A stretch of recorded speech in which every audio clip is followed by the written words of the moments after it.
Full length test का जो paper हुआ था बेटा आप लोगों का, उसमें केमिस्ट्री का जो पेपर है वो 46 नंबर क्वेश्चन से स्टार्टिंग था उस पेपर में। तो 46वें सवाल से हम लोग डिस्कशन करने चल रहे हैं।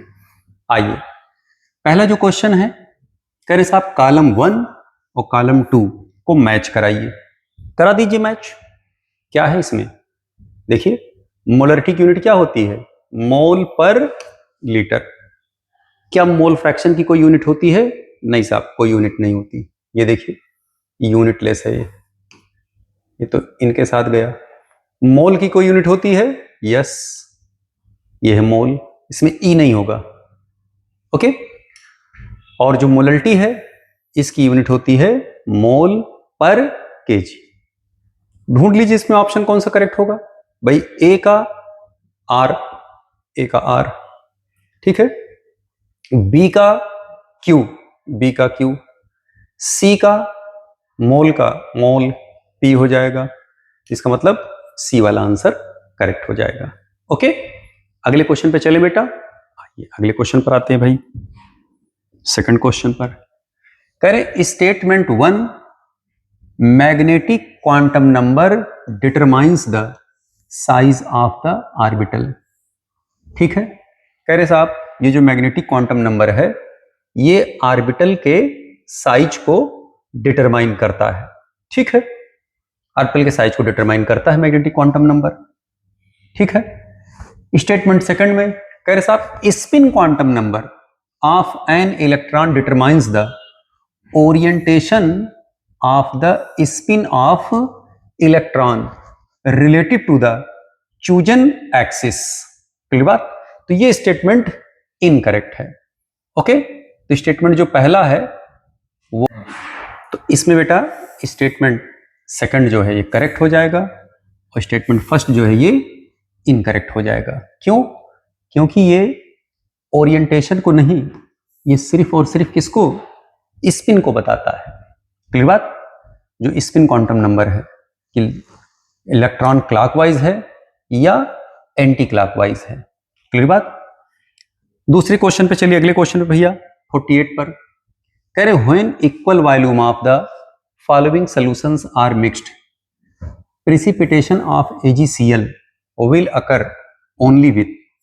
ठीक है, तो अगर हम इसका KIP निकालें, किसका, AgCl का, तो ये होगा Ag आयन का कंसंट्रेशन और डॉट कोलाइड आयन का कंसंट्रेशन। ठीक है, Ag आयन का कंसंट्रेशन कितना दिया गया बेटा, करें इक्वल वॉल्यूम अगर मिलाया जा रहा है तो पहले हम इसी को मिला लेते हैं। ये हो जाएगा 10⁻⁴। अगर दोनों का इक्वल वॉल्यूम लेंगे, ठीक है, तो कंसंट्रेशन, भाई वॉल्यूम अगर डबल होगा तो कंसंट्रेशन क्या हो जाएगा बेटा, हाफ। क्लियर? तो हो जाएगा 10⁻⁴/2। इसका भी हो जाएगा 10⁻⁴/2। तो हो जाएगा 1/4 × 10⁻⁻8 0.25 × 10⁻⁻8 यानी कि 2.5 × 10⁻⁻9। यही तो होगा। जरा बताइए 2.5 × 10⁻⁻9 यानी कि KIP ये क्या है, मोर देन क्या हो गया, KSP के।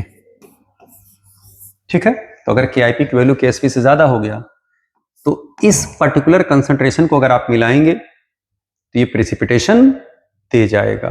क्योंकि PPT कब आता है, जब KIP KSP से एक्सीड कर जाता है।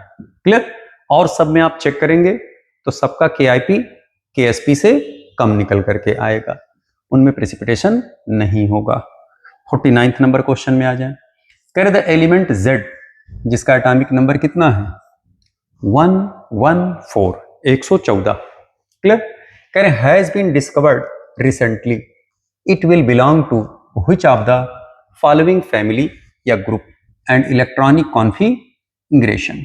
क्लियर? अब जरा बताइए 114 ये किस ग्रुप का होगा, ये 14वें ग्रुप का होगा। और 14th ग्रुप कौन से ग्रुप का होता है, कार्बन फैमिली का होता है 14th ग्रुप। तो कार्बन की फैमिली वाला आंसर करेक्ट होगा। कार्बन की फैमिली होगी, रेडॉन हुआ, 5f14, 6d10, 7h2 और 7p2। अंतिम सेल में देखिए कितने इलेक्ट्रॉन हो गए इसके, 4 इलेक्ट्रॉन हो गए। यही आंसर क्या हो जाएगा, बिल्कुल करेक्ट। ओके, अगले क्वेश्चन पे आ जाए भाई। कह रहे match the column 1 and column 2। Okay, column 1 और कॉलम 2 को मैच कराना है। ठीक है, अगर आप यहां देखें ध्यान से बेटा, ये टाइटेनियम है। ठीक है, टाइटेनियम का कितना होता है, 22 एटॉमिक नंबर। ठीक है, 3d2 और 4s2। अगर टाइटेनियम +2 स्टेट में है तो गायब हो जाएगा। यहाँ पर n इक्वल टू कितना आ गया, 2। तो जब आप इसका म्यू निकालेंगे तो आ जाएगा 2.84। ऐसे ही जिंक का निकाल लें, जिंक का होता है 30, 3d10 और 4s2। जब जिंक +2 स्टेट में जाएगा 2 यहाँ से गायब हो जाएगा। n इक्वल टू किसका हो गया, 0। म्यू इक्वल टू क्या आ जाएगा, 0। क्यों, क्योंकि यहाँ पर कोई अनपेड इलेक्ट्रॉन नहीं है और यहाँ पर 2 अनपेड इलेक्ट्रॉन हो गए। तो अगर 2 अनपेड इलेक्ट्रॉन होंगे तो म्यू 2.84 होगा। क्यों, क्योंकि म्यू इक्वल टू होता है √n into n plus 2 Bohr magneton के। इसी फार्मूले का हम इसमें इस्तेमाल किए बेटा, जहां पर n क्या है, number of unpaired electron. Okay, तो इसका मतलब कि टाइटेनियम का जो निकल करके आएगा ये P हो जाएगा इसका, और जिंक वाले क्या हो जाएगा, R। मैग्नीज का जरा देख लीजिए, मैग्नीज का जब आप निकालेंगे इसका 25 होता है, 3d5 और 4s2। अगर ये +2 स्टेट में है तो यहाँ से इलेक्ट्रॉन गायब हो जाएंगे। यहाँ n इक्वल टू निकल के आ जाएगा 5, म्यू इक्वल टू हो जाएगा 5.92। चेक कर लीजिए, इसका मतलब इसका हो जाएगा Q। तो चेक कर लीजिए जरा, A का हो गया P, B का हो गया R, C का हो गया Q, और जो D है इसका ही बच जाएगा S। अगर आप आयरन का देखना चाहते हैं, आयरन का 26 होता है, 3d6 4s2। आयरन अगर +2 स्टेट में जाएगा सारा का सारा इलेक्ट्रॉन यहाँ से गायब हो जाएगा। अब अगर आप D में भरें, इसका जो 6 है, जब इसका n निकालेंगे तो होता है 10 - 6 निकल के आ जाएगा 4। यहाँ पर n आ जाएगा 4। कैसे, चेक कर लीजिए, 1 2 3 4 5 और ये हो गया 6। जरा देखना कितना n निकल करके आया, 4। तो जाएगा 4.9। तो इसमें आंसर कौन सा करेक्ट हो जाएगा, C। कोई दिक्कत, कोई दिक्कत नहीं, हल्के हल्के सब सवाल हैं। करें statement 1, the element silicon, germanium and arsenic are called metalloid. ठीक है, स्टेटमेंट 2, मेटलॉइड है property in between those of metal and non metal. बिल्कुल करेक्ट, ये सारे एलिमेंट्स मेटलॉइड से ही बिलोंग करते हैं, मेटलॉइड ही होते हैं। और मेटलॉइड की जो प्रॉपर्टी होती है मेटल और नॉन मेटल के बीच होती है। तो इसका मतलब पहला स्टेटमेंट क्या हो जाएगा, इनका करेक्ट हो जाएगा। अगले क्वेश्चन पे आ जाए, कह रहे which of the following statement is ये are not correct for combination of atomic orbitals. कह रहे साहब जब एटॉमिक ऑर्बिटल कंबाइन करते हैं तो कौन स्टेटमेंट इसमें करेक्ट नहीं है। क्लियर, अब जरा ध्यान दें, कह रहे द कंबाइनिंग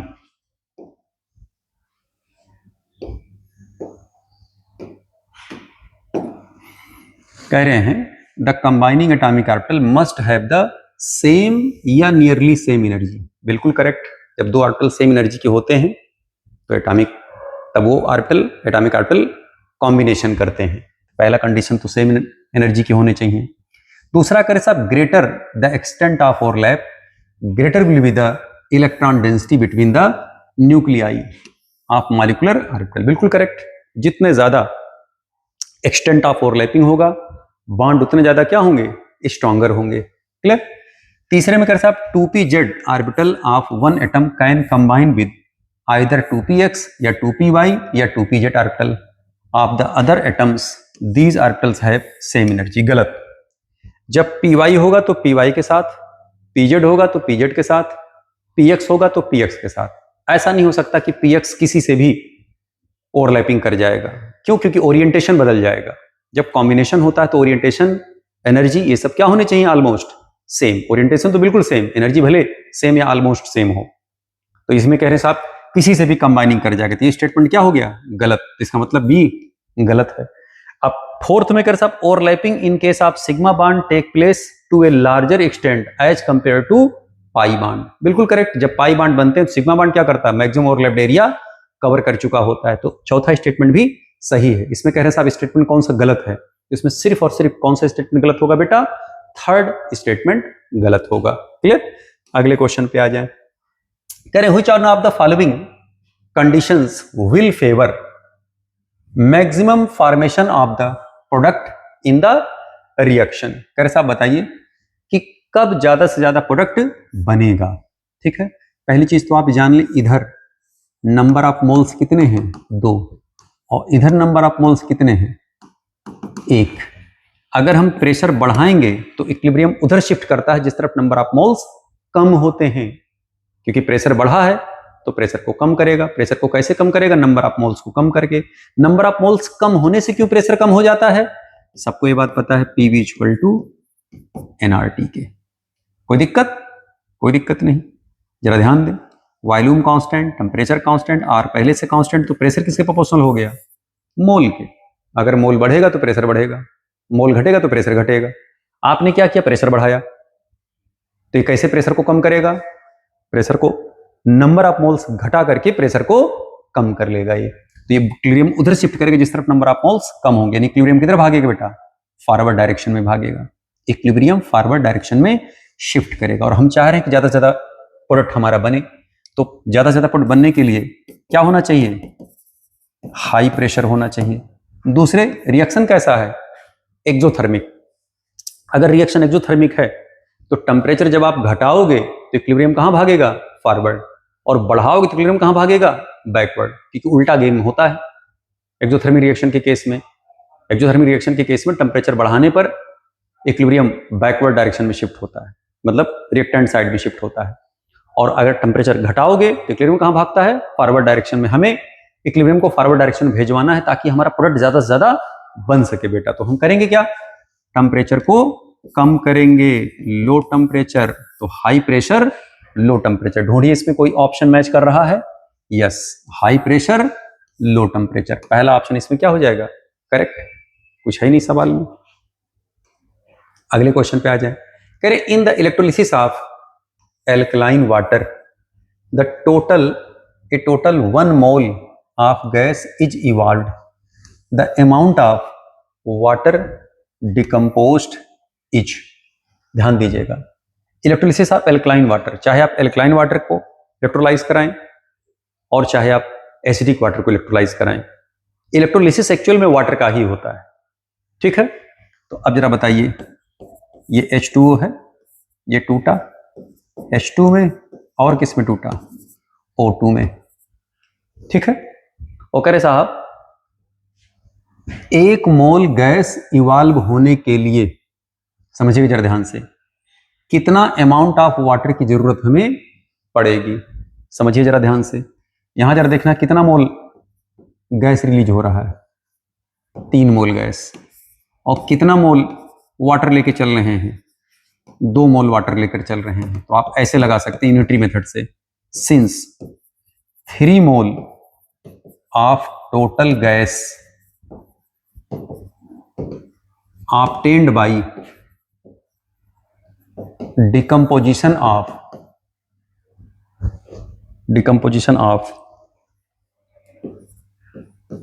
2 मोल वाटर, यानी कि 3 मोल टोटल गैस जो प्राप्त कर रहे हैं, कितने मोल के डिकम्पोजिशन से? 2 मोल वाटर के डिकम्पोजिशन से। तो अगर हम 1 मोल टोटल गैस ऑब्टेन करना चाहें तो 2/3 mole of water must be decompose. तो आंसर इसमें कौन सा निकल के आ जाएगा भैया? 2/3 मोल ऑफ वाटर। स्पष्ट? अगले क्वेश्चन पे आ जाए। कह रहे match the laws given in the column 1 with expression given in the column 2। ठीक है, अगर आप हेनरी लॉ को देखिए, ठीक है, तो हेनरी लॉ क्या कहता है? Pressure, partial pressure of gas directly proportional किसके होता है? मोल फ्रैक्शन ऑफ गैस के। यहां देखना कैपिटल X है, मोल फ्रैक्शन ऑफ गैस के। जब बराबर करेंगे तो एक प्रोपोर्शनलिटी कांस्टेंट आ जाएगा, दैट इज कॉल्ड KH। इसे कहते हैं हम Henry constant. Elevation in boiling point का फार्मूला कौन सा होगा भैया? Delta TB equal to KB into molarity. Depression in freezing point का कौन सा होगा? Delta TF equal to KF into molarity के। क्लियर बात? और ऑस्मोटिक प्रेशर का जो फार्मूला होता है I इक्वल टू CRT के। तो मैच करा लीजिएगा इसमें आंसर कौन सा करेक्ट होगा। ओके, अगले क्वेश्चन पे आ जाइए। करें statement 1, galvanised iron does not rust. बिल्कुल करेक्ट। जब हम आयरन का गैल्वेनाइजेशन करा देते हैं तब रस्टिंग नहीं होती। क्लियर। करें zinc has more negative electron potential than iron. बिल्कुल करेक्ट। जिंक ऊपर है, आयरन नीचे है। जो मेटल इलेक्ट्रोकेमिकल सीरीज में ऊपर होंगे उनका जो एसआरपी होगा वो निगेटिव होगा, मोर निगेटिव होगा। ओके, तो वही बात तो यहां कह रहे हैं। इसका मतलब स्टेटमेंट कौन सा करेक्ट हो जाएगा? फर्स्ट। कह रहे Kjeldahl method is not applicable to which of the following compound. कह रहे साहब किस कंपाउंड के लिए जेल्डाल मेथड एप्लीकेबल नहीं है? तो पहले तो आप जान लें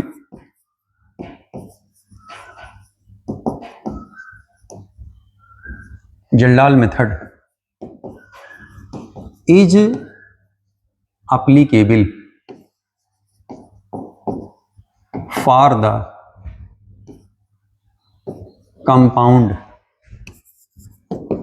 in which nitrogen exists in its reduced form। ऐसे कंपाउंड के लिए एप्लीकेबल होता है जिनमें नाइट्रोजन अपने रिड्यूस्ड फॉर्म में मौजूद होता है। एग्जाम्पल के तौर पर जैसे NH2, जैसे NHR, जैसे NR2, जैसे CONH। CONH कहां कहां पाया जाएगा? प्रोटीन में, यूरिया में, इन सम अमीनो एसिड में। ठीक है। अब सवाल उठता है कि जेल्डाल मेथड कहां पर अप्लाई नहीं होगा। तो इसको हम अलग कलर से आपको लिखा देते हैं भैया।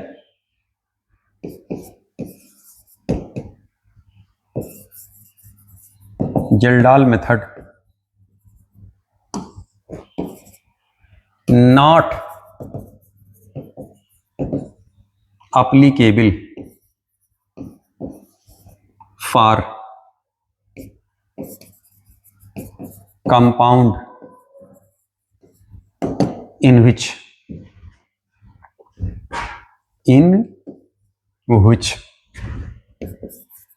nitrogen present in oxidized form, nitrogen present in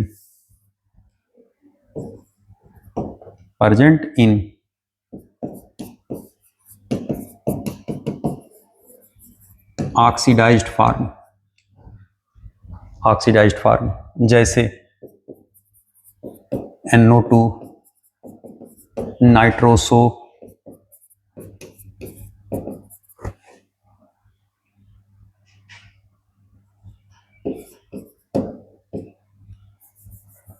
nitroso form में हुए, एजॉक्सी फॉर्म में हो गए,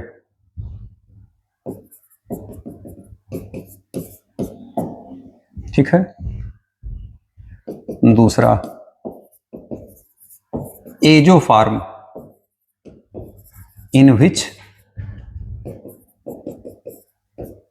एजो फॉर्म नाइट्रोजन कैसा होता है? स्टेबल और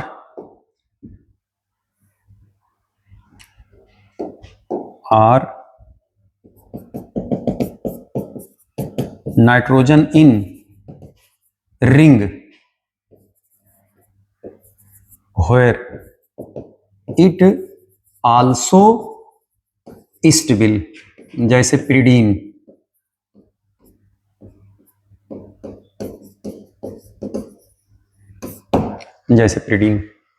तो अब यहां नाइट्रोजन क्या होता है? स्टेबल होता है, तो ये अमोनिया में कन्वर्ट ही नहीं हो पाता, या कह सकते हैं अमोनियम सल्फेट बना ही नहीं पाता जेल्डाल मेथड में। यहां पर भी नाइट्रोजन स्टेबल हो जाते हैं। ये सब क्या है? ये ऑक्सीडाइज्ड फॉर्म में रहते हैं, रिड्यूस ही नहीं हो पाते। स्पष्ट? तो इन सब में ये एप्लीकेबल नहीं होता भैया। किन में एप्लीकेबल होता है? इन सब कंपाउंड में देखिए, इनमें एप्लीकेबल होता है। कहने का मतलब क्या है, जहां पर नाइट्रोजन के साथ H लगा रहेगा, जैसे NH2 हुआ, NHR हुए या NR2, नाइट्रोजन देखिए यहाँ पर भी रिड्यूस्ड फॉर्म में है, NH देखिए भी प्रोटीन हुए, यूरिया हुआ, ये सम अमीनो एसिड्स हुए, तो यहाँ एप्लीकेबल होगा, यहाँ एप्लीकेबल, यहाँ नॉट एप्लीकेबल। यहाँ देखिए नाइट्रो कंपाउंड है, एजो कंपाउंड है, पिरीडीन है, इनमें एप्लीकेबल, यानी कौन सा हो जाएगा आंसर इसमें? ऑल ऑफ दीज हो जाएगा। क्लियर? अगले क्वेश्चन पे आ जाए। करे the plot that represents the zero order reaction. अब जरा ध्यान दीजिएगा, इसमें ए और बी में कौन सा करेक्ट होगा? तो अगर ए नहीं होता तो बी हमारा करेक्ट हो जाता, लेकिन चूंकि ए है तो अब बी के बजाय ए ज्यादा करेक्ट होगा। कारण, क्योंकि जो जीरो ऑर्डर रिएक्शन है A naught minus A t equal to क्या होता है? के टी के। अगर हम ए टी को जीरो कर लें, ठीक है, ए टी जीरो कब होगा? जब टी इक्वल टू होगा टी सी, यानी कंप्लीशन ऑफ रिएक्शन। यही ए नॉट इक्वल टू हो जाएगा के इंटू टी सी के, तो टी सी इक्वल टू हो जाएगा ए नॉट अपान के, यानी कि ए नॉट अपान के वो टाइम है जिसमें रिएक्शन कंप्लीट हो जाएगा, यानी कि पूरा बचा हुआ अमाउंट क्या हो जाएगा? जीरो, यानी रिएक्टेंट का कंसंट्रेशन जीरो हो जाएगा। तो देखिए इस पॉइंट पर आकर क्या हो जा रहा है? रिएक्टेंट कंसंट्रेशन जीरो हो जा रहा है। लेकिन यही रिएक्शन अगर फर्स्ट ऑर्डर में आप चेक करते ही ग्राफ, तो फर्स्ट ऑर्डर में कभी जीरो नहीं होता है, क्योंकि उसका रिएक्शन कब कंप्लीट होता है? इनफाइनाइट टाइम पर, यानी कभी वो टच नहीं करता एक्स एक्सिस को। तो यहां पर क्या है? ये ज्यादा करेक्ट है, ये लेस करेक्ट है। अगर ये ना होता हम इसको करेक्ट हुए थे। आपके एनसीईआरटी में सिर्फ यही एक सिंगल ग्राफ दिया गया है, इसलिए कुछ बच्चे हमारे पास आए थे, कहते सर जी बी करेक्ट है, बी करेक्ट है, बी करेक्ट है। नहीं साहब, अगर ए ना होता तब बी करेक्ट होता। स्पष्ट बात है। तो ये मोर आइडियल है, ये लेस आइडियल ग्राफ है, ये मोर आइडियल ग्राफ है। ये ग्राफ करेक्ट होगा बेटा इसमें, ये कंफर्म, एकदम दिमाग में इस चीज को बैठा लीजिए आप। कह रहे give below are two statement 1 the electrolysis of molten sodium hydride. ठीक है, मोल्टेन सोडियम हाइड्राइड। तो अगर सोडियम हाइड्राइड है ये होगा NaH टूटा, ये Na प्लस में और ये H माइनस में, ये जाएगा Na के रूप में कहां? कैथोड पर, और ये जाएगा H2 के रूप में कहां?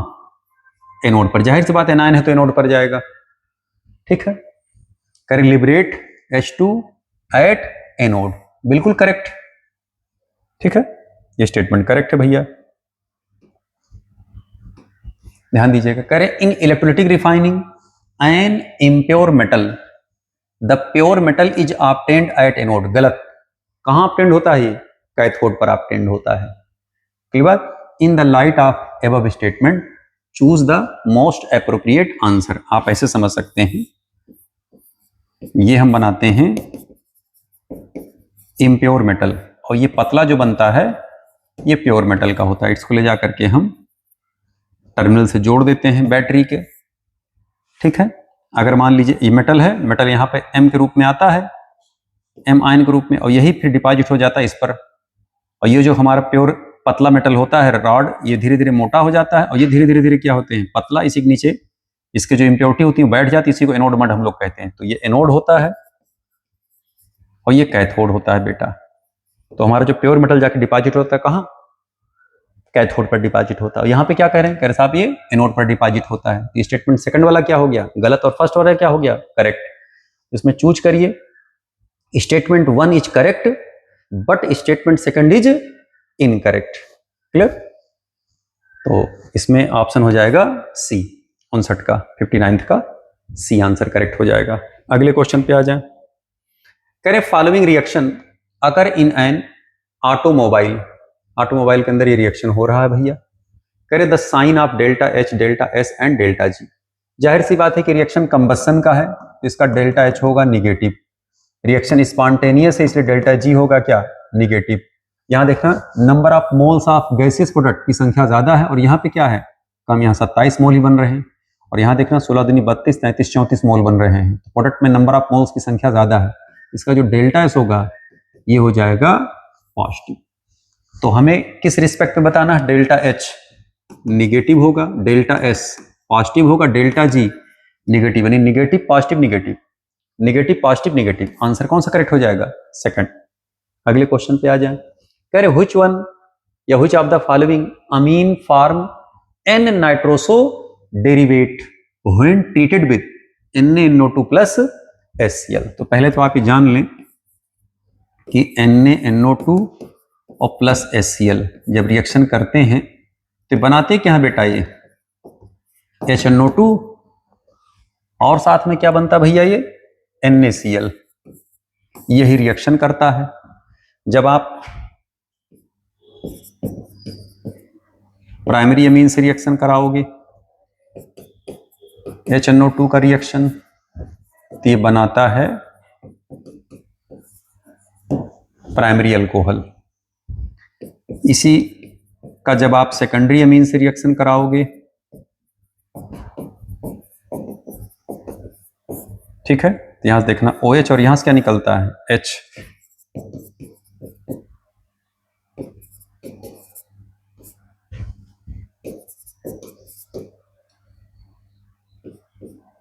ठीक है, और यही जब आप टर्शियरी अमीन से रिएक्शन कराते हो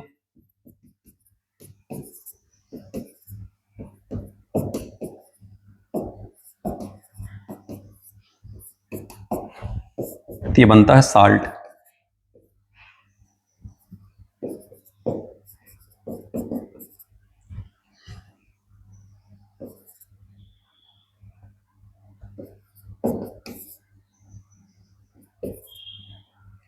इसको ऐसे बना लीजिए।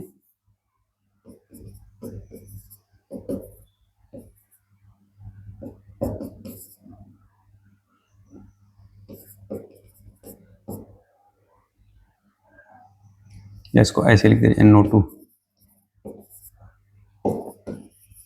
साल्ट बन जाता है। तो ये है प्राइमरी अमीन, ये है सेकेंडरी अमीन, और ये है टर्शियरी अमीन। ये ऑयली लिक्विड बनता है, ऑयली लिक्विड बनते हैं। क्लियर? तो देखिए N से ही नाइट्रोसो लगा ना, N नाइट्रोसो अमीन, इसका मतलब वो सेकेंडरी अमीन होना चाहिए। तभी तो कह रहे साहब N नाइट्रोसो डेरिवेटिव बन रहा है, N के साथ नाइट्रोसो लगा है यहां पर। ठीक है, N एल्किल N नाइट्रोसो अमीन, ऑयली लिक्विड। इसमें ढूंढिए सेकेंडरी अमीन कौन सा? ये तो प्राइमरी अमीन है, ये भी प्राइमरी अमीन है, यही है सेकेंडरी अमीन। ठीक है, और ये कौन सा अमीन है? ये टर्शियरी अमीन है। ये सेकेंडरी अमीन है और ये टर्शियरी अमीन है। ये भी प्राइमरी, ये भी प्राइमरी, ये भी प्राइमरी अमीन है। स्पष्ट? तो इसमें सेकेंडरी अमीन ही N नाइट्रोसो अमीन बना रहा होगा। क्लियर? अगले क्वेश्चन पे आ जाए। कह रहे an example of electrophilic substitution reaction is. आप जरा ध्यान दीजिएगा, क्लोरीनेशन ऑफ मीथेन, ये है free radical substitution reaction. Conversion of methyl chloride to methyl alcohol, methyl chloride का मेथिल अल्कोहल में, ये है nucleophilic substitution reaction. Nitration of benzene, ये है इलेक्ट्रोफिलिक सब्स्टिट्यूशन रिएक्शन। कह रहे formation of ethylene from ethyl alcohol, ये रिएक्शन कैसा है? डिहाइड्रेशन रिएक्शन, यानी इनडायरेक्ट ये एलिमिनेशन रिएक्शन है। हमसे क्या पूछा गया है? कह रहे इलेक्ट्रोफिलिक सब्स्टिट्यूशन रिएक्शन कौन सा है? भैया कौन सा हो जाएगा? सी। करेक्ट। कह रहे which of the following does not represent the correct order of the properties indicated. ध्यान रखिएगा, इसमें पहला ही ऑर्डर गड़बड़ दिया गया है। क्यों पहला ऑर्डर गड़बड़ दिया गया है? जरा बताइए। यहां पर दिए हैं निकिल, यहां पर क्रोमियम, यहां पर आयरन, यहां पर मैग्नीज। ठीक है, तो यहां पर जो साइज क्या है, ये गड़बड़ ऑर्डर दे दिया गया है। अगर आप लेफ्ट से राइट जाते हैं तो साइज क्या होती है, घटती है। यहां पे देखिए निकिल की साइज सबसे बड़ी दे दी है, जबकि निकिल साइज क्या होनी चाहिए थी, छोटी होनी चाहिए थी। स्पष्ट ही बात है। निकिल तो भाई 28 है, इसका 24 है, इसका 26 है, और इसका कितना है, 25 है। जो साइज हमारा होता वो पहले क्रोमियम का था 24, फिर उसके बाद मैग्नीज 25, फिर आयरन 26, फिर निकिल 28। और ऑर्डर यहाँ गड़बड़ दिए बैठे हैं, तो इसमें पहला ही ऑर्डर क्या हो जाएगा, गलत। बकिया सारे ऑर्डर इसमें करेक्ट हैं, वो चेक कर लीजिएगा। कह रहे match the column 1 and column 2, कौन कौन से रिएक्शन हैं। अब अगर आप यहां देखें, ये इथेन है, लाइट की उपस्थिति में हैलोजिनेशन कराया जा रहा है, हैलो एल्केन का फॉर्मेशन हो रहा है। ई रिएक्शन फ्री रेडिकल के थ्रू जाता है, इससे मतलब ये रिएक्शन कौन सा हुआ, फ्री रेडिकल सब्स्टिट्यूशन रिएक्शन। अगर आप यहां पर देखें तो ये है एनिलीन। एनिलीन का पहले NaNO2HCl की उपस्थिति में 273 से 78 पर वर्क कराया गया, डाइजोनियम साल्ट बना होगा। उस डाइजोनियम साल्ट का CO2 Cl2 के साथ रिएक्शन करा के हैलोएरीन का फॉर्मेशन हो रहा है। इसी रिएक्शन को हम बोलते हैं सैंडमेयर रिएक्शन। CH3Cl NaI का रिएक्शन हो रहा है, इसमें सिर्फ आयन का एक्सचेंज हो रहा है, और जो एल्किल आयोडाइड का फॉर्मेशन होता है वो हम फिनक्लिस्टीन रिएक्शन से ही कराते हैं। और लास्ट में रिएक्शन जो दिया गया CH3Br का AgF के साथ रिएक्शन, इस रिएक्शन को बोलते हैं सॉल्ट रिएक्शन। यहां फ्लोरो डेरिवेटिव के साथ रिएक्शन कराया जाता है, इसे हम सॉल्ट रिएक्शन कहते हैं। क्लियर, ये सब लर्निंग है, याद रखिए। और पूरी मैकेनिज्म पढ़ाते समय क्लास में ये सब पूरा एकदम एक्सप्लेन किया गया है बेटा कि क्यों ऐसा होता है। अगले क्वेश्चन में आ जाए। कह रहे the electrons identified by quantum number n and l। कह रहे n equal to 4, l equal to 1, n equal to 4, l equal to 0, n equal to 3, l equal to 2, n equal to 3, l equal to 1। ध्यान दीजिएगा, जब हम लोग energy निकालते हैं भैया, ये होता है n प्लस l के, जिसकी n प्लस वैल्यू जितनी ज्यादा होती है उसकी एनर्जी उतने ज्यादा है, जिसकी कम होगी उसकी उतनी एनर्जी कम निकल करके आएगी। क्लियर बात। तो अब जरा ध्यान दीजिएगा, यहां पर पहले वाले में क्या दिए हैं, n प्लस l वैल्यू निकालें पहले में, 4 और 1 कितना निकल के आ जाएगा, ये हो जाएगा 5। ठीक है, 4 और 1 5, और 4 और 1 5 का मतलब क्या हुआ कि अगर n इक्वल टू 4 है तो हो जाएगा 4, और l 1 है तो 4p हुआ ये। ठीक है, इसकी वैल्यू हो जाएगी 5। ठीक है, दूसरे में आ जाएं, n प्लस l। ठीक है, तो यहां देखिए दिए हैं 4 और यह 0, इसमें हो जाएगा 4s, तो हो जाएगी इसकी वैल्यू कितनी आ जाएगी, 4। तीसरे में आ जाएं, n प्लस l की वैल्यू, तीसरे में दिए हैं n कितना दिए भैया 3, और l कितना दिए हैं 2, यानी हो जाएगा 3d। इसकी वैल्यू देखिए 3 2 कितना हो जाएगा 5। चौथे में आ जाइए, n प्लस l की वैल्यू, यहां देखिए n दिए हैं 3 और l की वैल्यू कितनी दिए हैं 1, यानी हो जाएगा 3p। 3 और 1 कितना हो गया ये 4। अब आप खुद चेक करिए, इन दोनों 5 की एनर्जी देखिए ज्यादा होगा इस 4 वाले से। अब 5 वाले में एनर्जी इधर देखना जरा, इसका नंबर ऑफ ऑर्बिट, या कह सकते हैं इसके जो 3 है और इसका कितना है 4, तो अगर दो वैल्यू बराबर आ जाएं तो जिसकी n वैल्यू ज्यादा होती है उसकी एनर्जी ज्यादा होती है। तो अगर आप यहां देखें तो सबसे कम एनर्जी देखिए किसकी हो जाएगी, ये 4s है और ये 3p है, तो सबसे कम हो जाएगा 3p, उससे ज्यादा 4s, फिर उससे ज्यादा 3d, उससे ज्यादा 4p। ये ऑर्डर निकल करके आएगा एनर्जी का। अब 3p वाला कौन सा है, 4 नंबर का सबसे कम हुआ। ठीक है, फिर उसके बाद देखिए किसका नंबर आ रहा है, 2 नंबर का आ जाएगा। फिर उसके बाद नंबर किसका आ रहा है 3d वाले का, 3 नंबर आएगा। फिर उसके बाद किसका नंबर निकल कर क्या आ रहा है, ये 1 नंबर निकल कर, यानी 1 3 2 4, 1 3 2 4। आंसर कौन सा करेक्ट हो जाएगा, फर्स्ट आपके सामने लिखा हुआ है।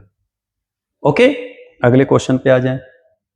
कह रहे in an adiabatic process no transfer of heat take place between system and surrounding. तो दुनिया को पता है कि एडियाबेटिक प्रोसेस में हीट का लेन देन सिस्टम और सराउंडिंग से नहीं होता। कह रहे choose the correct option for free expansion. याद रखिएगा यहां पर फ्री एक्सपेंशन शब्द लिखा जा रहा है। फ्री एक्सपेंशन का मतलब एक्सटर्नल प्रेशर जीरो। अगर एक्सटर्नल प्रेशर जीरो होगा तो वर्क क्या हो जाएगा, जीरो। ठीक है, और एडियाबेटिक प्रोसेस है, adiabatic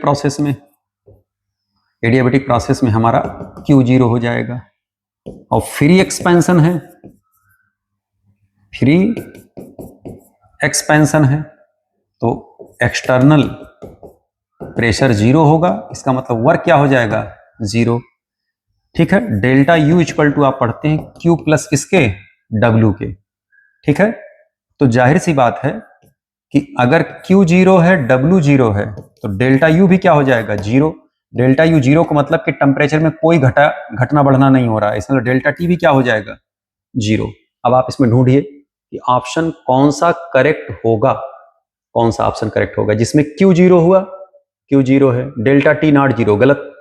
Q is not zero, ये भी गलत। Q is zero, correct. Delta T equal to zero, correct. W equal to zero, correct. इसमें आंसर कौन सा करेक्ट हो जाएगा, यही भैया सी वाला आंसर करेक्ट हो जाएगा। कह रहे in which of the following cases the stability of two oxidation state is correctly represented. Clear बात। कह रहे in which of the cases the stability of two oxidation state is correctly represented. आप जरा ध्यान दीजिएगा, अगर हम यहां पर देखें ये टाइटेनियम +3 है और ये टाइटेनियम +4 है। अगर टाइटेनियम +4 को देखें तो ये इनर्ट गैस कॉन्फ़िगरेशन को एक्वायर्ड कर लिया है, इनर्ट गैस कॉन्फ़िगरेशन को एक्वायर्ड कर। भाई टाइटेनियम कितना होता है, 22, तो इसका हो जाएगा 1s2 2s2 2p6 3s2 3p6 4s2 और 3d2। क्लियर। अगर हम टाइटेनियम +4 को देखें तो यहां से ये सारा का सारा इलेक्ट्रॉन गायब हो जाएगा। अब ये कॉन्फ़िगरेशन ये पाएगा, देखिए 6 4 10 और 8 18, ये किसको फॉलो करने लगा, ये आर्गन को। तो ये स्टेबिलिटी ज्यादा होगी, जबकि यहां स्टेबिलिटी इसकी क्या लिखी गई है, कम। तो ये तो गलत हो गया। इसमें आ जाइए मैग्नीज +2 का। जब आप मैग्नीज +2 का कॉन्फ़िगरेशन देखेंगे तो 3d5 होगा, और मैग्नीज +3 का कॉन्फ़िगरेशन देखेंगे तो 3d4 होगा। आप बताइए 3d5 हाफ फील्ड ज्यादा स्टेबल होगा कि 3d4 ज्यादा स्टेबल होगा। Yes 3d5। तो ये ऑर्डर बिल्कुल क्या दिया गया है, करेक्ट दिया गया है। और सब में चेक कर लीजिएगा, गलत निकल करके आएगा। क्लियर। अगले क्वेश्चन पे आ जाए। कह रहे which is not the disproportionation reaction. कह रहे साहब इसमें कौन डिस्प्रपोर्शनेशन रिएक्शन नहीं है। देखिए कोलिन ही क्या है, ये रिड्यूस हो रहा है और यही कोलिन ऑक्सीडाइज हो रहा है, डिस्प्रपोर्शनेशन हुआ। यहां पर कार्बन देखिए क्या है, ऑक्सीडाइज हो रहा है, और यही कार्बन क्या हो रहा है, रिड्यूस हो रहा है। यहां ऑक्सीडेशन, यहां रिडक्शन, ये भी क्या हुआ, डिस्प्रपोर्शनेशन रिएक्शन। ये भी क्या हुआ, डिस्प्रपोर्शनेशन रिएक्शन। यहां पर देखना नाइट्रोजन ही ऑक्सीडाइज हो रहा है, नाइट्रोजन ही रिड्यूस हो रहा है, ये भी क्या हो जाएगा, डिस्प्रपोर्शनेशन रिएक्शन। लेकिन यहां देखिए ये जो फास्फोरस है, फास्फोरस में जा रहा, कोई चेंज नहीं हुआ, और फास्फोरस यहां क्या हुआ, रिड्यूस हो रहा है। ये रिएक्शन डिस्प्रपोर्शनेशन रिएक्शन नहीं है, गलत तरीके से रिप्रेजेंट किया गया है बेटा इसको। अगले क्वेश्चन में आ जाए। कह रहे the major organic compound in the reaction is. ठीक है, इसे मेजर ऑर्गेनिक कंपाउंड कौन सा बन करके आ रहे होंगे, ये देखना जरा। CH3O, CH, CH3, CH3, ये तो कंपाउंड है ना, इनका रिएक्शन हम HI से करा रहे हैं। आपको बताया गया है कि अगर प्राइमरी लगे हों, प्राइमरी सेकेंडरी लगे हों, या सेकेंडरी लगे हों, तो ये HI के साथ रिएक्शन ईथर SN2 रिएक्शन को फॉलो करता है। यानी कि ये जो न्यूक्लियोफाइल जाएगा ऐसे कार्बन पर अटैक करेगा जहां पर लेस हिंड्रेंस जनरेट हो रहा होगा। यानी कि बॉन्ड यहाँ का टूटेगा और ये I आकर के यहाँ लगेंगे। कंपाउंड क्या बनेगा? CH3I और साथ में CH3CH CH3OH। इसमें ढूंढिए कंपाउंड कौन सा बन रहा होगा। इसमें देखिए, इसी को चाहे आप ऐसे लिखें और चाहे ऐसे आप लिख सकते हैं।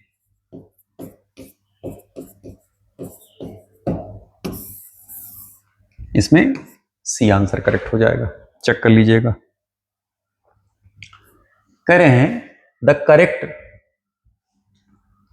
IUPAC name of the following compound. इस कंपाउंड का आईयूपीएसी नाम जरा ढूंढिए, ध्यान दीजिएगा। अगर आप यहां से चलेंगे तो 1 2 3 चौथे पर ब्रांचिंग आएगी, यहां से चलेंगे तो 1 2 3 तीसरे पर आएगा, और इधर से अगर हम चलेंगे 1 2 3 4, ठीक है, 5 6 7, ठीक है। अब जरा ध्यान दीजिएगा, इधर से जब आप चलेंगे तो देखिए 2 पर ब्रांचिंग, 3 पर ब्रांचिंग, 4 पर ब्रांचिंग, 5 पर ब्रांचिंग। हम वो पेरेंट चेन लेकर चलते हैं जिसमें ब्रांचिंग सबसे ज्यादा हो, लटके झटके सबसे ज्यादा लगे हों, साइड ग्रुप सबसे ज्यादा लगे हों, फंक्शनल ग्रुप सबसे ज्यादा आए, प्रीफिक्सेस सबसे ज्यादा लगे हुए हों उसमें। तो आप इसे चलिए, देखिए 2 पर मेथिल, 3 पर मेथिल और 5 पर मेथिल, तो 2 3 5 ट्राई मेथिल हो जाएगा। देखिए 2 3 5 ट्राई मेथिल, और 4 पे क्या लगा? 1 2 3 प्रोपिल, 4 पर लगा प्रोपिल, और कितने कार्बन की चैन है? 7, तो क्या हो जाएगा? हेप्टेन। आंसर कौन सा करेक्ट हो जाएगा? सी। बिल्कुल सिंपल आईयूपीएसी नेम पूछा गया था आपसे।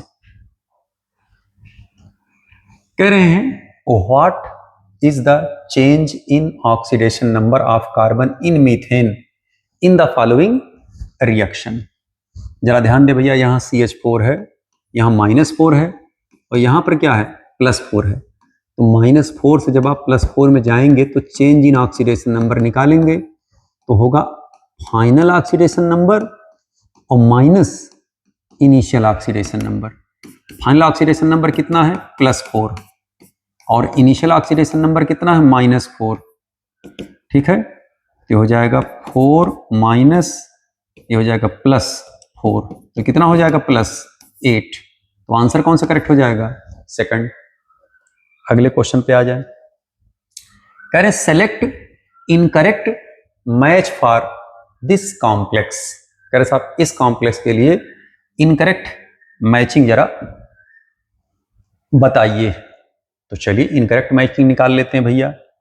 मैग्नीज +2 का केस, अगर मान लीजिए हम यहां पर मैग्नीज लगा दें, ठीक है, तो मैग्नीज +2 स्टेट में जाएगा, और यहां पर क्या है? ये वीक फील्ड लिगेंड लगे हुए हैं, ठीक है, वीक फील्ड लिगेंड लगा है।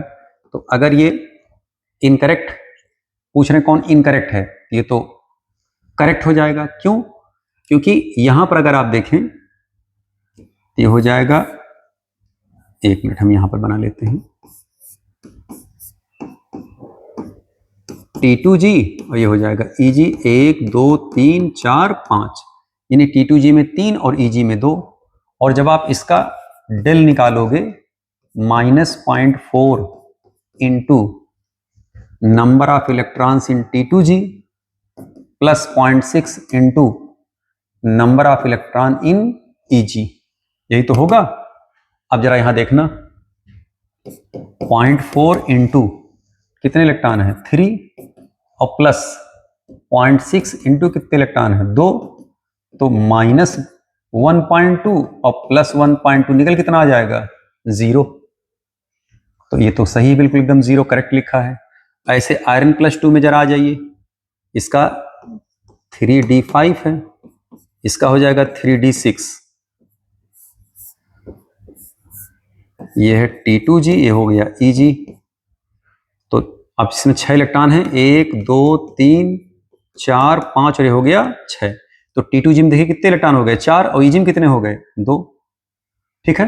अब जरा इसका हम डेल O निकाल लें, तो जब डेल O निकालेंगे तो -0.4 इंटू कितने इलेक्ट्रॉन है? 4, और प्लस 0.6 इंटू कितना हो गया? 2, इसका आ जाएगा -0.4 डेल O। बिल्कुल करेक्ट है, तीनों इसका मैच कर रहा है, बिल्कुल करेक्ट है। कोबाल्ट वाले में आ जाएं, एक्चुअल में कोबाल्ट है, ठीक है। कोबाल्ट का 27 होता है, 2 चला गया, 7 हुए तो 5 इसमें जाएगा, 2 इसमें जाएगा, और इसका जब आप यहाँ वैल्यू रखेंगे तो -0.8 निकल करके आएगा, बिल्कुल करेक्ट आएगा। इसका भी निकले +2 में 8 है, 6 इसमें जाएंगे, 2 इसमें जाएंगे।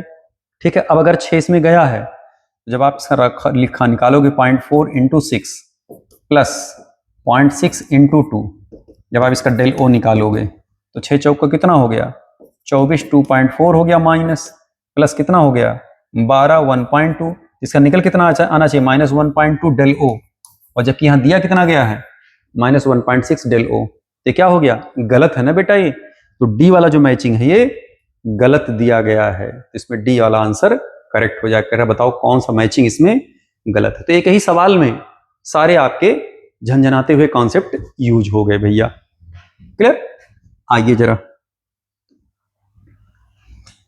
अगले क्वेश्चन पर क्या है, which one of the following complex will have 4 different isomers. कौन 4 डिफरेंट आइसोमर्स रख रहा होगा। अब अगर आप यहां देखें तो ये जो कॉम्प्लेक्स है ये ऑप्टिकल आइसोमरिज्म भी शो कर रहा होगा और जीआई भी शो कर रहा होगा। जीआई में सिस और ट्रांस दोनों शो हो रहे होंगे भैया। इसका जो सिस वाला फॉर्म है यही ओआई शो कर रहा होगा। अगर डी होगा तो ये एल होगा, अगर एल होगा तो ये डी होगा। स्पष्ट? तो देखिए 1, 2 और ये 3, तो इसके कितने आइसोमर बन रहे हैं, इसके 3 आइसोमर बनेंगे। यहां पर अगर आप आ जाएं ये सिर्फ जीआई शो कर रहा है, सिर्फ जीआई। इसके कितने आइसोमर बनेंगे, खाली 2 आइसोमर बनेंगे। ये देखना सिर्फ और सिर्फ क्या शो कर रहा है, ओआई, क्योंकि ऑप्टिकल आइसोमरिज्म शो करने के लिए बाइडेंटेट लिगेंड का होना आवश्यक है। यहाँ सारे के सारे बाइडेंटेट लिगेंड हैं, ये सिर्फ और सिर्फ ओआई शो कर रहे, खाली कितने शो कर रहे होंगे, 2। अब यहां जरा देखना बाइडेंटेट लिगेंड 1 लगे हैं और सारे जो लिगेंड है वो डिफरेंट हो गए। तो अगर डिफरेंट यानी पॉली डिफरेंट कंडीशन अगर है, डिफरेंट लिगेंड्स अगर इसमें लगे हुए होंगे, तो अब इसमें जो सिस वाला है और जो ट्रांस वाले हैं दोनों ओआई शो कर रहे होंगे। सिस वाला भी ओआई शो कर रहा होगा और ट्रांस वाला भी ओआई शो कर रहे होंगे। तो सिस ट्रांस 2 ये हो गए, और अगर डी है तो इसका एल, अगर ये एल है तो इसका डी, तो 2 ये हो गए, 2 ये हो गए। कितने हो गए टोटल इसके 4, क्योंकि 2 ओआई और 2 जीआई, तो टोटल कितने हो जाएंगे इसके 4, क्योंकि इसका खाली सिस नहीं, इसका ट्रांस वाला भी ऑप्टिकल आइसोमरिज्म शो कर रहा होगा, ऑप्टिकल एक्टिविटी ऑप्टिकली एक्टिव होगा। क्यों? क्योंकि मॉलिक्यूल कैसा हो जाएगा, वो डिससिमेट्रिक होगा। स्पष्ट ही बातें। यहां पर ट्रांस क्यों नहीं लिया गया था, क्योंकि ट्रांस आइडेंटिकल हो गए थे, सिमेट्रिकल हो गए थे, इस वजह से नहीं लिया गया था बेटा।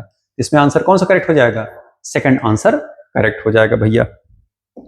अगले क्वेश्चन पे आ जाए, कह रहे sucrose in water is dextro rotatory +66.4 boiled in dilute HCl solution laevorotatory -20 degree.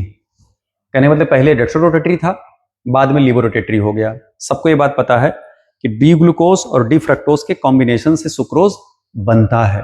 तो जाहिर सी बात जब आप इसको हाइड्रोलाइज करोगे तो डी ग्लूकोज और डी फ्रक्टोज ही जनरेट होंगे। डी ग्लूकोज क्या करता है, लाइट को क्लॉकवाइज, और ये क्या करता है, लाइट को एंटी क्लॉकवाइज। ये 52.5 डिग्री राइट साइड और ये 92.5 डिग्री लेफ्ट साइड घुमा देते हैं लाइट को। क्लियर? अगला सवाल देखें जरा, कह रहे match the column 1 with column 2। Column 1 और कॉलम 2 को हमें मैच कराना है भैया।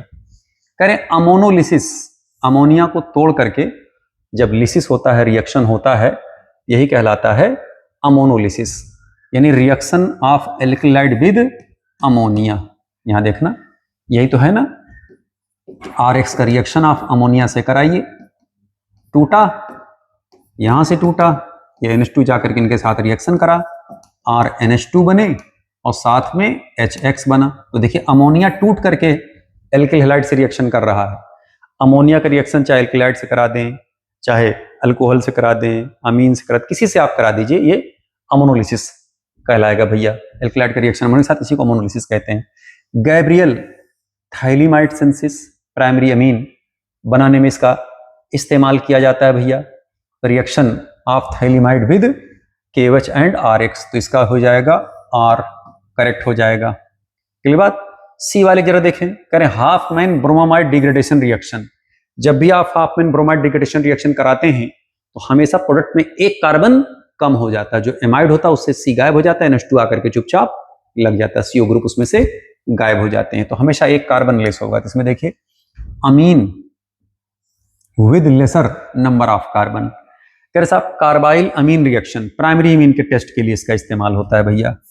क्लोरोफार्म के साथ रिएक्शन कराया जाता है प्राइमरी अमीन का।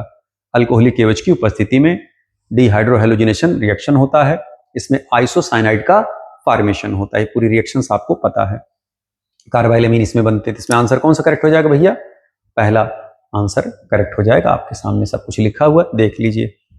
क्लियर? अगले क्वेश्चन पे जरा आ जाए।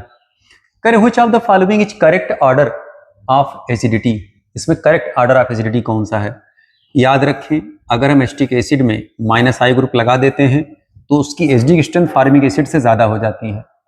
ठीक है, अब नंबर ऑफ कार्बन बढ़ा देंगे तो एसिडिक स्ट्रेंथ घट जाएगा, और बढ़ा देंगे और घट जाएगा। जैसे जैसे +I ग्रुप बढ़ते जाएंगे एसिडिक स्ट्रेंथ कम होता जाएगा। तो इसमें आंसर कौन सा करेक्ट हो जाएगा? सेकंड। अगले क्वेश्चन पे आ जाए।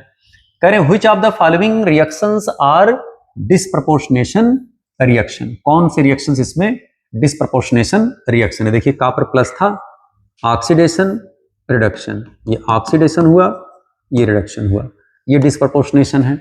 ठीक है, इसमें जरा देखना, यहां पर +6 ऑक्सीडेशन नंबर है, यहां पर +7 ऑक्सीडेशन नंबर है, तो क्या हुआ? ऑक्सीडेशन हुआ मैग्नीज का। और यहीं पर देखिए +4, इसका क्या हो गया? रिडक्शन। तो इसमें ए और बी दोनों करेक्ट हो जाएंगे। अब यहां देखना आपके साहब, यहां पर +7 से किस में जा रहा है? +6 में। तो क्या हो रहा है इसका? रिडक्शन। और यही +7 से जा रहा है किस में? +4 में। यहां पर भी क्या हो रहा है इसका? रिडक्शन। तो ये डिस्प्रपोर्शनेशन रिएक्शन नहीं है। यहां पर देखिए एक का रिडक्शन हो रहा है और दूसरे का ऑक्सीडेशन हो रहा है। ये रिएक्शन कैसा हो जाएगा? ये रिडॉक्स रिएक्शन है, क्योंकि इसमें अलग अलग एलिमेंट रिएक्ट कर रहे हैं या अंडरगोस्ट जा रहे हैं। एक का ऑक्सीडेशन और एक का रिडक्शन हो रहा है। यहां पर क्या? Same element oxidise, same element reduce. तो इसमें सिर्फ ए और बी करेक्ट होंगे बेटा। अगले क्वेश्चन पे आ जाए, देखें जरा। कह रहे हैं unit of molar conductivity is. Molar conductivity की यूनिट 1000 के अपान क्या हो जाएगा? मोलरिटी, ओम सेंटीमीटर इनवर्स। क्लियर बात? ओम इनवर्स सेंटीमीटर इनवर्स, ये के की यूनिट हुई। और मोलरिटी की यूनिट क्या हुई? मोल पर सेंटीमीटर क्यूब पर सीसी। ये सेंटीमीटर क्यूब कहां चला जाएगा? ऊपर। ये हो जाएगा ohm inverse centimetre inverse into centimetre cube, ये हो जाएगा मोल इनवर्स। ये हो जाएगा ohm inverse centimetre square mole inverse. इसमें चेक कर लीजिएगा यूनिट कौन सी निकल कर आ रही है। इसमें आंसर कौन सा हो जाएगा? डी। अगला क्वेश्चन देखें भैया। कह रहे the atomic weight of 2 elements A and B are 40 एंड 80 respectively.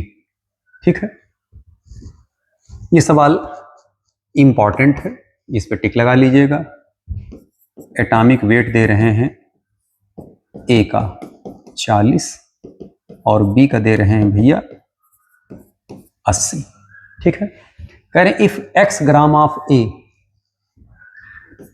x gram of A, x gram upon इसका एटॉमिक वेट कितना हो जाएगा? ए का 40 contains y atoms, y upon क्या हो जाएगा? Na। कह रहे how many atoms are present in 2x gram of, 2x gram of, इसका हो जाएगा 80 और इसमें कितना मौजूद है नंबर अपान हो जाएगा Na। ये हो गया इक्वेशन 2। वेट अपान एटॉमिक वेट, नंबर अपान एवोगैड्रो नंबर, यानी ये भी मोल बराबर होंगे, ये भी मोल बराबर होंगे। कह रहा x ग्राम में y एटम है और b के 2x ग्राम में कितने एटम मौजूद होंगे, यही निकालना है भैया। अब जरा ध्यान दीजिए, इसको हम डिवाइड कर दें इक्वेशन 1 और इक्वेशन 2 को। तो जब आप यहां डिवाइड करेंगे भाई, देखें जरा, ये हो जाएगा x अपान 40, ये जाएगा ऊपर 80 upon 2x equal to y upon Na, ये हो जाएगा Na अपान n डैश। अब जरा यहां देखना भाई, यहां देखना, यहां से x कटा, यहां से x कटा, x कटा, और यहां से 40 दूना 80 ये कटे, यहां से n कटा, तो n डैश कितना निकल करके आ जाएगा, y के बराबर। इसमें आंसर कौन सा करेक्ट हो जाएगा, 1 मिनट, 40 दूना 80, इसमें y निकल करके आ रहा होगा, y, इसमें ये सी ऑप्शन करेक्ट हो जाएगा बेटा। अगले क्वेश्चन पे आ जाए। अगला क्वेश्चन देखें, कह रहे complex of composition hexa aqua ClN, hexa aqua ClN, ठीक है, has spin only magnetic moment कितना, 3.83, it act with silver nitrate and show geometrical isomerism. कह रहे हैं IPC nomenclature of x will be. अब जरा ध्यान दीजिएगा, अगर हम इस कॉम्प्लेक्स को ऐसे लेकर के चलते,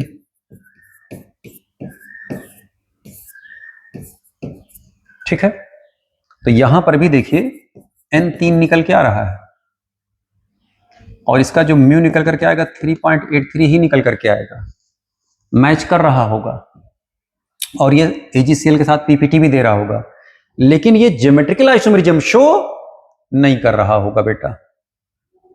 स्पष्ट बात है, तो इसमें पहला तो गलत हो गया। अब अगर साहब टेट्रा एक्वा क्लोराइडो, तो टेट्रा एक्वा क्लोराइडो, तो टेट्रा एक्वा मतलब हो गया 4 वाटर, और क्लोराइडो मतलब 1 Cl अंदर गए, तो 1 Cl तो अंदर जाएगा नहीं, क्योंकि इसका कोऑर्डिनेशन नंबर गड़बड़ हो जाएगा। कह रहे dichlorido tetraaqua chromium chloride dihydrate, ठीक है। अब या तो सी करेक्ट होगा या डी करेक्ट होगा, ठीक है, लेकिन डी क्यों करेक्ट होगा, क्योंकि ये आईपीसी नेम पहले ए आएगा तब सी क्लोराइडो आएगा भैया, ध्यान रखिएगा। तो दोनों ही करेक्ट हो सकते थे, लेकिन पहला जो सी वाला क्यों गलत हो रहा है, क्योंकि इसमें ऑक्सीडेशन नंबर 4 दे दिए हैं, जबकि ऑक्सीडेशन नंबर इसका कितना निकल के आना चाहिए, 3। अब इस कंपाउंड का जरा चित्र बनाइए, टेट्रा एक्वा, ये देखना 4 वाटर लगे, डाई क्लोराइडो Cl2 लगा, ठीक है, क्लोराइड 1 Cl बाहर लगा, डाईहाइड्रेट ट्वाइस H2O लगा दिए। ये ज्योमेट्रिकल आइसोमेरिज्म भी शो कर रहा होगा, वाटर अंदर बाहर करेंगे, हाइड्रेट आइसोमेरिज्म भी शो कर सकता है। स्पष्ट बातें, तो यही आंसर इसमें डी वाला ही करेक्ट होगा। दूसरे ये AgNO3 के साथ पीपीटी भी देगा। तीसरे n इसका 3.83 निकल करके आ रहा, मतलब म्यू इसका 3.83 निकल करके आ रहा होगा, क्योंकि n इसमें 3 निकल करके आएंगे, क्योंकि ऑक्सीडेशन नंबर इसका +3 होगा बेटा। स्पष्ट। अगले क्वेश्चन पे आ जाए, कह रहे consider the reactions given below. इस रिएक्शन को आप कंसीडर करिए जो नीचे दिया गया है। On the basis of these reactions find out which of the algebraic relationship given in option A to option D is correct. आप जरा ध्यान दीजिए, बहुत ध्यान से समझिएगा। यहां पर कार्बन का रिएक्शन किसके साथ कराया जा रहा है, हाइड्रोजन के साथ, और हाइड्रोजन यहां पे क्या है, मॉलिक्यूलर स्टेज में नहीं है, एटॉमिक स्टेज में है। अगर कोई एटम नेसेंट स्टेज में होता है, एटॉमिक स्टेज में होता, तो उसकी एनर्जी बहुत हाई होती है, ऑलमोस्ट एक्टिवेशन एनर्जी उसकी 0 होती, तो सीधे खाली इनको जुड़ना ही है, कुछ एनर्जी ये लेंगे नहीं। तो जब हाई एनर्जी पे होंगे, तो जब डाउन होंगे, प्रोडक्ट बनाएंगे, तो एनर्जी ज्यादा मात्रा में यहां रिलीज हो रही होगी।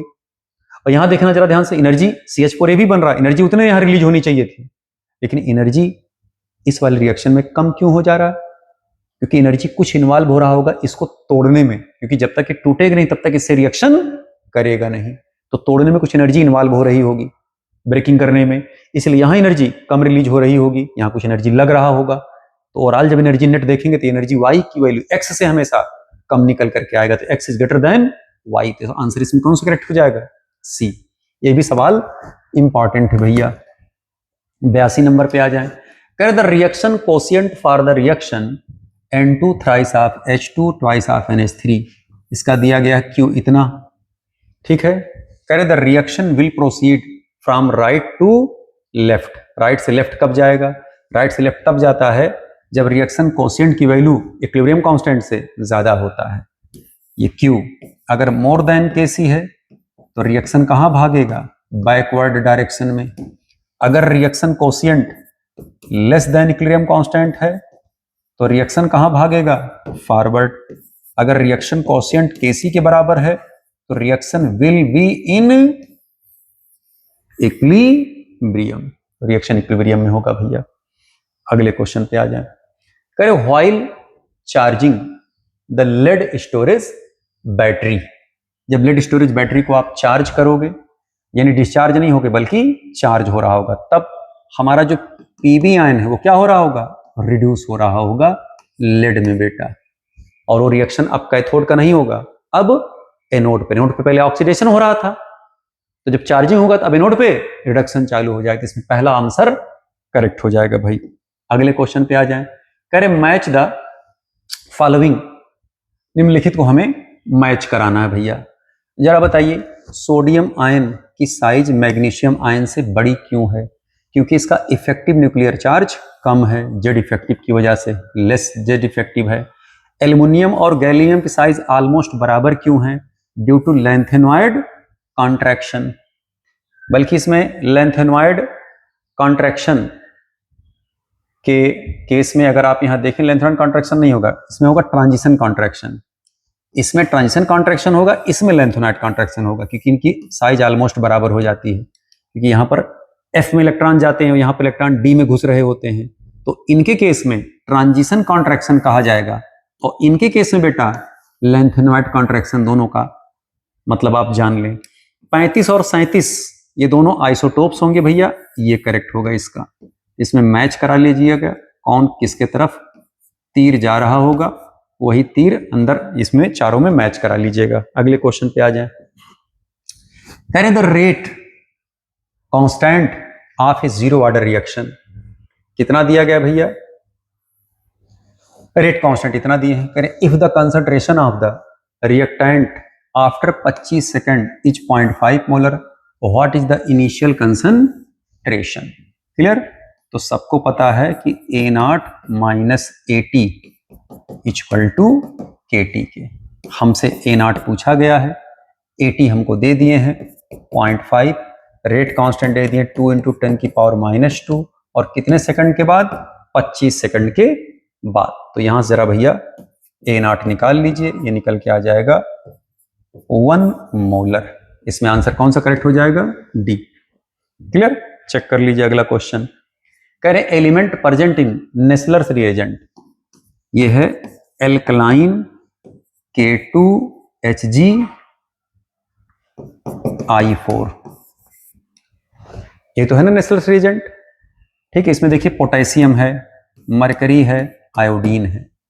मरकरी है, आयोडीन है, पोटेशियम है। क्या इसमें कहीं नाइट्रोजन है, नहीं साहब नाइट्रोजन नहीं है, नाइट्रोजन एलिमेंट नहीं होते इसमें।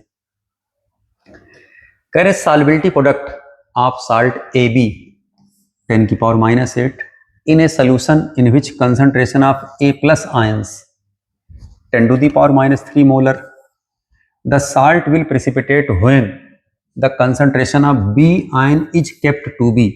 तो जरा इसका KIP निकालिए, ये हो जाएगा A+ का concentration dot B- concentration. KSP से इसे कंपेयर कर लीजिए बेटा। KSP इसका कितना दिया गया लल्ला, 10⁻⁸। A+ आयन का कंसंट्रेशन कितना दे दिए हैं, 10⁻³ मोलर। हमसे B- का कंसंट्रेशन पूछ रहे हैं, तो जब आप B- का कंसंट्रेशन निकालेंगे ये आ जाएगा 10⁻⁵ मोलर। ये अगर 10⁻⁵ मोलर B आयन का कंसंट्रेशन रखते हैं तो सोल्यूशन सैचुरेट होगा, और अगर 10⁻⁵ मोलर से कंसंट्रेशन B आयन का बढ़ा तो वही प्रेसिपिटेशन हो जाएगा। तो आप कह सकते हैं कि for precipitation concentration of B must be greater than 10⁻⁵ molar. इसमें ढूंढिए आंसर कौन सा करेक्ट हो जाएगा भैया, सी आंसर करेक्ट हो जाएगा। कह रहे हैं vapour pressure of benzene at 30 degree centigrade is 1 to 1.8 mm when 15 gram of non volatile solute is dissolved in 250 gram of benzene, its vapour pressure decreased कितना, 120.2 mm। The molecular weight of the solute कितना दिए हैं, 78। यहां पर आपको क्या निकालना है भैया, कह रहे हैं वेपर प्रेशर बेंजीन इतना हो, इतना इतना ग्राम, आप इतना, इट्स वेपर प्रेशर डिक्रीज इतना, the molecular weight of the solute. ठीक है, अब हमको बताना क्या है, बेंजीन का वेपर प्रेशर, जब सोल्यूशन का वेपर प्रेशर ये होगा P naught minus P S upon P naught equal to W1 upon M1 into M2 upon W2। ये है भैया सॉल्यूट और ये है सॉल्वेंट। ठीक है, बेंजीन का प्रेशर दिए हैं 1 to 1.8 minus P S 1 to 1.8। Solute कितना डाल रहे हैं भैया, 15 ग्राम। मॉलिक्यूलर वेट सॉल्यूट का कितना है, अच्छा सॉल्यूट का मॉलिक्यूलर वेट निकालना भैया M1 और पी एस दे दे रहे हैं घट करके कितना आ जा रहा है 120.2। ठीक है, इनटू सॉल्वेंट का मॉलिक्यूलर वेट कितना दे रहे हैं भैया 78 और कितने ग्राम सॉल्वेंट डाला जा रहा है 250 ग्राम। अब यहां से आप M1 निकाल लीजिएगा। M1 आता है 356.2 मॉलिक्यूलर वेट, इतना यूनिट निकल करके आएगा भैया, चेक कर लीजिएगा।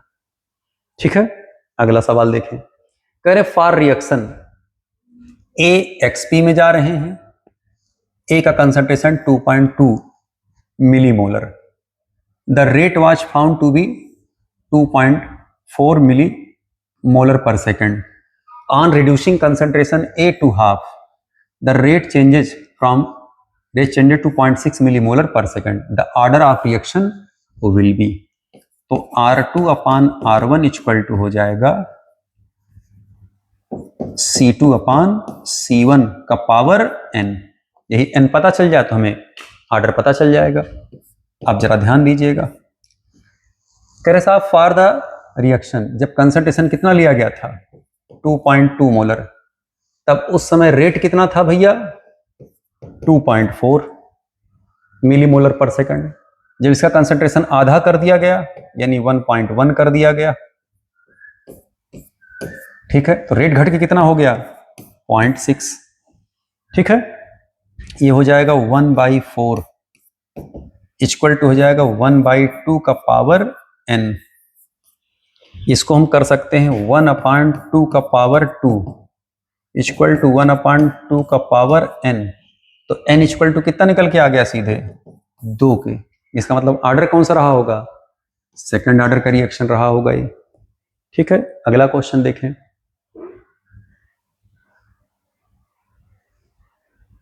for 89 number question.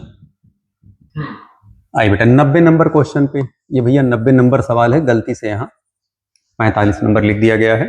प्यारा सवाल और आसान सवाल, हो सकता है कुछ लोग इस क्वेश्चन पर समय भी लगाए हों और उनको लगा हो कि हम इसको स्टार्ट कहाँ से करें खत्म कहाँ पर करें।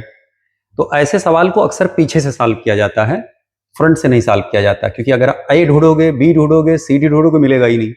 तो सवाल ऐसे जब भी आए आपके पास तो भैया पीछे से इसको सॉल्व करिए। देखिए पीछे से हम इसको सॉल्व करने चल रहे हैं, रोड मैप का सवाल है। ठीक है, कुछ लोग लगा हो भैया शुरू में हलवा हलवा था, लास्ट में जलवा जलवा कर दिए हैं। तो हलवा जलवा नहीं भैया, सब खेल है और खेलना सीख जाइए आप भी। देखें यहां पर कोई कंपाउंड ए है, थोड़ा इसको बड़ा कर दे ताकि आपको दिखे सही से, नहीं तो भी दिखेगा भी नहीं भाई। ठीक है, अब दिखा अच्छे से। देखिए कह रहे हैं कि कंपाउंड कोई ए है, पहले ग्रिग्नार्ड एजेंट से रिएक्शन कराया, कंसंट्रेट H2SO4 लगाया, डिहाइड्रेशन कराया इसको। ठीक है, कंपाउंड बी बना, फिर बी का ओजोनोलिसिस कराया गया, कंपाउंड सी और डी बना यहां पर। ठीक है, जो सी है उसका कंपाउंड ये बना रहे हैं, यानी कि उसका कैनिजारो रिएक्शन हो रहा है। तभी देखिए एक ऑक्सीडाइज प्रोडक्ट बन रहा है और एक रिड्यूस प्रोडक्ट बन रहा है। और डी वाले क्या हो रहा है, एल्डोल कंडेंसेशन हो रहा है। ठीक है, ध्यान दें जरा भैया, जब भी हम रिएक्शंस ओजोनोलिसिस का कराते हैं तो एल्कीन टूटता है, या तो 2 मोल एल्डिहाइड में, या दोनों कीटोन में, एक एल्डिहाइड और एक कीटोन में जाते हैं। अब जरा यहाँ देखना, इस वाले कंपाउंड का अगर आप रिएक्टेंट ढूंढना चाहेंगे, यहाँ देखना, ये ऑक्सीडाइज हुआ है और ये रिड्यूस हुआ है। इसका मतलब क्या रहा होगा, ये एल्डिहाइड रहे होंगे। क्या रहे होंगे भैया, एल्डिहाइड। ये रहा क्या होगा भैया, बेंजल्डिहाइड रहा होगा। ये देखना जरा ध्यान से, ये कंपाउंड रहे होंगे। तभी तो इसका जब आप ऑक्सीडेशन कराएंगे तो ये बेसिक मीडियम में बेंजोएट बनेगा, और जब आप इसका रिडक्शन कराएंगे ये देखना अल्कोहल बनेगा। इसका मतलब सी कंपाउंड ये रहा होगा। ठीक है, सी कंपाउंड ये रहे होंगे। यानी जो सी कंपाउंड था ये था C6H5CHO। अब डी वाले कंपाउंड को देखना, जब एल्डोल कंडेंसेशन होता है तो पानी निकलता है, तो जब पानी निकलता है तो बांड आप इसे क्या करिए, तोड़ दीजिए। जहां पर इन आया है इधर O लगा दीजिए और इधर H2 लगा दीजिए। तो जब इधर O लगाएंगे ये कंपाउंड आ जाएगा भैया CH3COCH3, और यहां H लगा देंगे तो ये भी देखिए आ जाएगा CH3COCH3। दोनों एसीटोन ही तो हैं, 2 मोल एसीटोन मिल करके ये डिहाइड्रेशन रिएक्शन देने लगते। पहले एडिशन होता है, फिर एलिमिनेशन हो जाता है। ये एल्डोल कंडेंसेशन, पहले एल्डोल बनता है, बीटा हाइड्रोक्सी एल्डिहाइड या कीटोन बनते हैं, उसके बाद फिर उसी का डिहाइड्रेशन हो जाता है। यानी कि जो डी वाला कंपाउंड हमारा है ये रहा होगा एसीटोन CH3COCH3 2 मोल। तो हमारा जो डी कंपाउंड है ये हो गया भैया एसीटोन।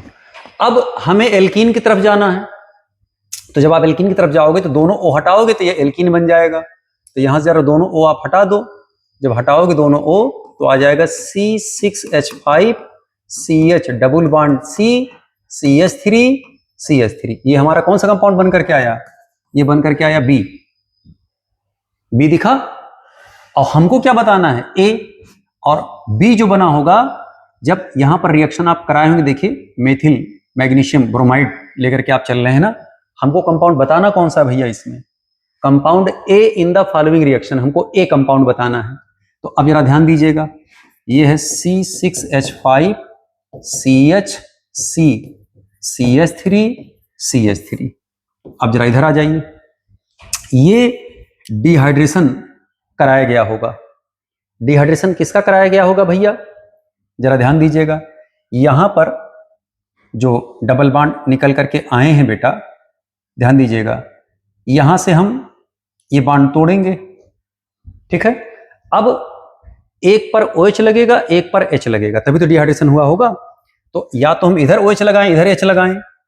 इधर देखना C6H5CH2C, यहां लग गया OH, यहां लग गया CH3 और यहां लग गया CH3। यही तो बना ना भाई। यहां पर अगर आप H2SO4 लगाओगे कंसंट्रेटेड H2SO4 तो यही कंपाउंड बनेगा। और इस पर हम एडिशन, ये किससे बना होगा, CH3MgBr के रिएक्शन से।